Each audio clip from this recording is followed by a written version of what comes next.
These are R.M. Williams's famous Craftsman boots, but they do have different outsoles, and I'm going to compare them, these two models for you.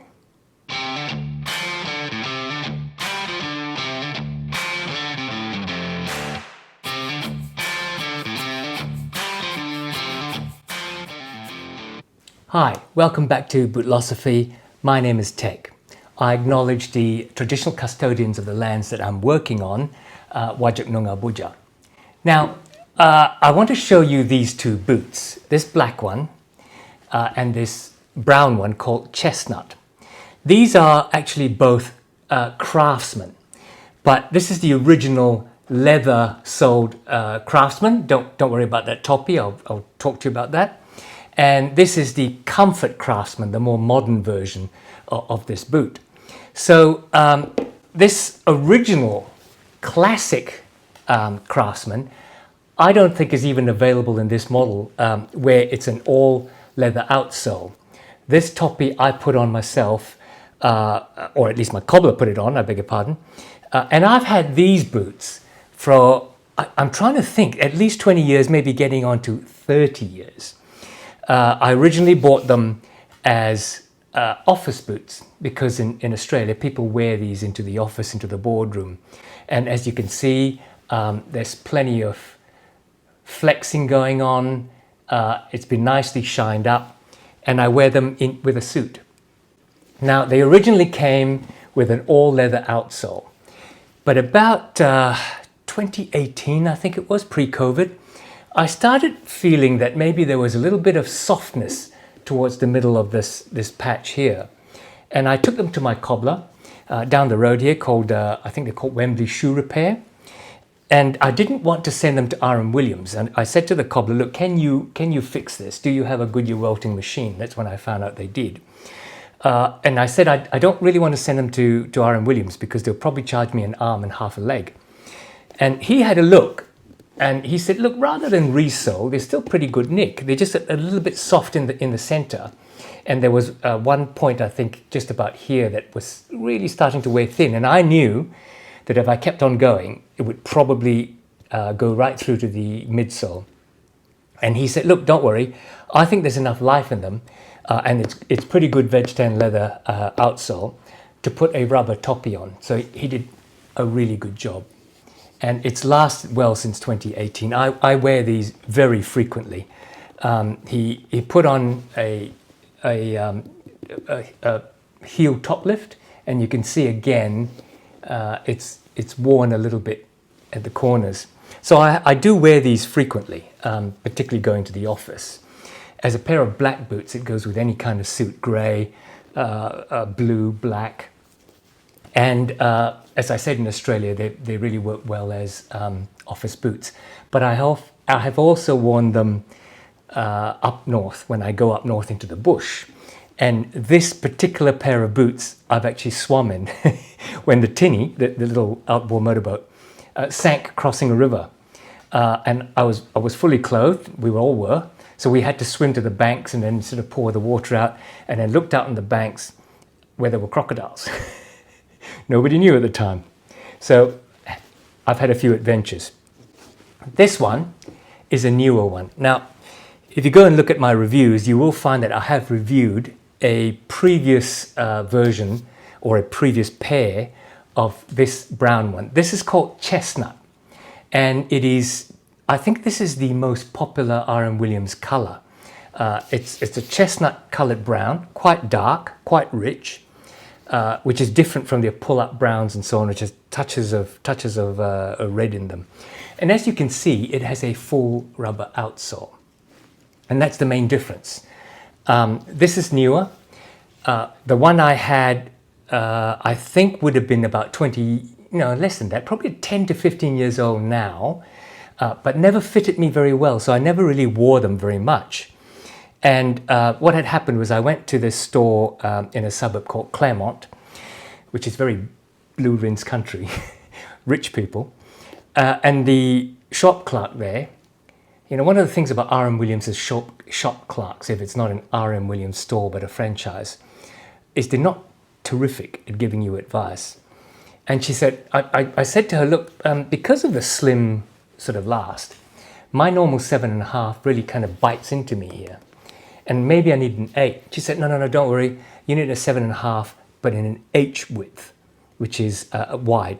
In R.M. Williams, G is medium and H is wide. So I tried them on. Never really fit it, because the problem with an R.M. Williams H is that everything is wide. So I had heel slip. I felt that when I was walking, I just kept pushing into the toe box. And as you can see, this is quite a slim toe box. They're both the same, that chisel toe, but really quite slim before you get to the chisel. And because everything was loose on the other pair, I kept slipping to the front and it was never comfortable. So I got these 3 years ago, I'm going to say, at the second store in Adelaide near the airport for a couple $100 off retail, which at that time was I think $6.50. So I got these for around $4.40 or something like that. And I love it. It's seconds, and you can tell because it's punched to show off it's a second. I asked the store people, so why is it a second? And they said, don't know. And I've looked and I can't tell why it's a second. I mean, there might be a defect in the leather or something, but the difference in the leather, by the way, and that's why this is slightly more crease, is this is calf skin and this is bovine full grain. So it's a little bit stiffer, not after 20 or 30 years, but it was certainly stiffer to start with, and this is very soft to begin with. Okay, so what can we say when we compare these? They're obviously built on the same last. You know, there's been a lot of talk about the quality of R.M. Williams going down recently. I don't know about recently as in the last 12 months, maybe 24 months, but certainly up until about 3 years ago, which is when I think I bought my last pair of brand new R.M. Williamses, there honestly was no difference in the quality of the construction. The stitching was good. There was nothing coming apart. These pull tabs that everybody is afraid of are as secure as hell. And you know, there was nothing wrong with the quality of the way they were made. But a lot of people now complain that this has a Poron insole, whereas this is leather. You can still get leather insole Craftsman. There is the very expensive signature Craftsman, which is about $1,200, and I'm talking Australian dollars throughout this video. But you can also get a $700. I can't remember what they call it, but it's made with their own sort of rubber toppy with a leather outsole and then their own sort of rubber toppy. Can't remember the model of it. All exactly the same except for the leather construction. Those, I believe, are still equipped with a leather insole and a leather midsole. In this case, this has only a leather outsole because it doesn't have a midsole. The welt, of course, that goes around it.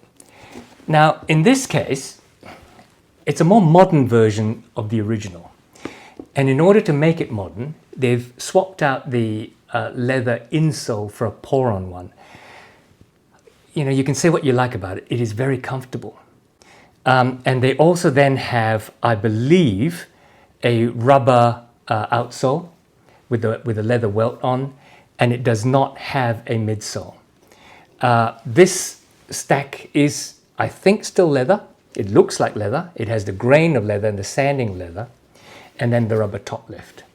So the critical difference is the full rubber outsole versus a leather outsole, ignoring the toppy, and the Poron insole versus a leather insole. You know, I think it's horses for courses, right? When I bought these, I don't think the Comfort Craftsman had come onto the market. So you bought a full leather boot. And I'm not going to say it was the most comfortable boot to get into, because initially getting into that leather was a breaking in issue.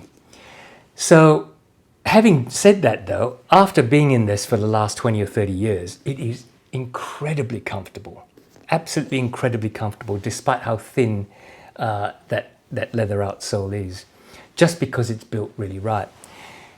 the interesting thing about R.M. Williams is he learned his leather craft from an Aboriginal leather worker called Dollar Mick, who taught him how to make saddles.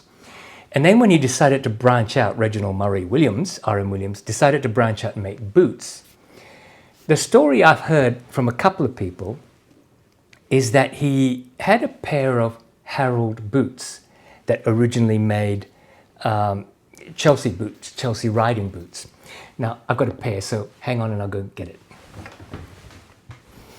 Right, so these are a new to me, second-hand pair of Harold Boot Company's Chelsea boots.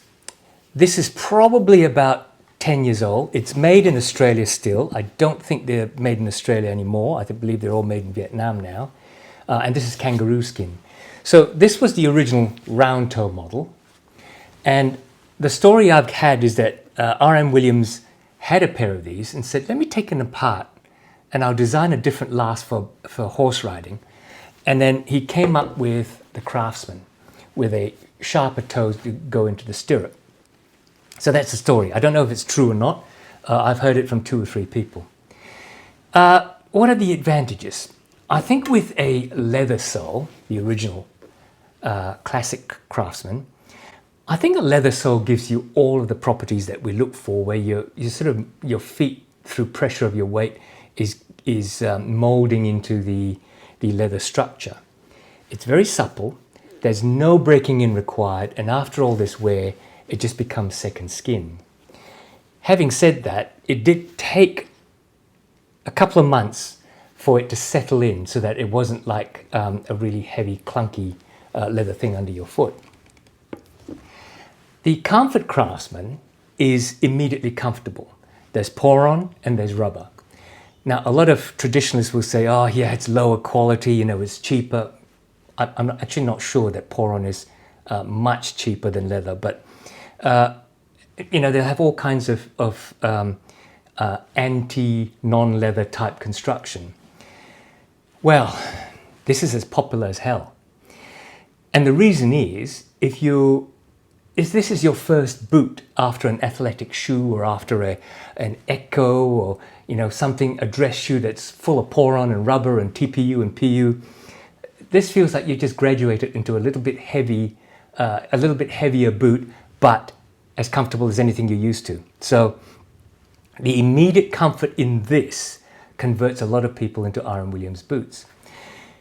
Will this be as durable as the leather version? 20, 30 years. Will this last me 20, 30 years? I think scientifically people have shown that Poron will gradually collapse, so it might not, or it might not be as comfortable in time. But it's very rare to wear a boot for 20 or 30 years. And ultimately you can get it resold, you can get it remodeled on the inside and so on.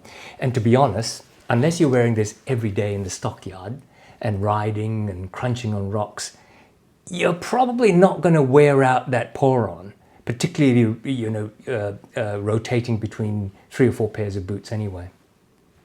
I think the quality of both, 2 or 3 years old versus 20, 30 years old, to me are the same. Maybe the more recent constructions are not, I don't know. The comfort and wear is definitely immediate on this and gets better with this one. And over time, we'll see what happens with this one. I just don't think I'm ever going to get to a position where I'm going to be reaching in and pulling out bits of rubber as it collapses. It's just not that kind of wear that I'm getting. What about the value? I bought these for, I'm going to say less than $400, might be even around $300, not on sale. These were $440 at the time, seconds, when they were selling for $640, $650 Aussie. They are now $699, $700. A few of my reviews where I said, when I bought them, it was around $400 and they were selling for $650. I thought, it's on the edge. At $699, it's gone off the edge. I just can't see that's a $700 boot. And this is an R.M. Williams admirer. But if you can get a seconds that you can't figure out why it's a seconds, I guess maybe they're around $500 these days, but this was $440. Why not? Why not? At that price, it's really good value. So to summarize, in my view, I don't think there's a real difference in construction quality of the original classic Craftsman and the more modern comfort Craftsman. You can see the difference in comfort immediately versus in the longer term, and I can't say about this.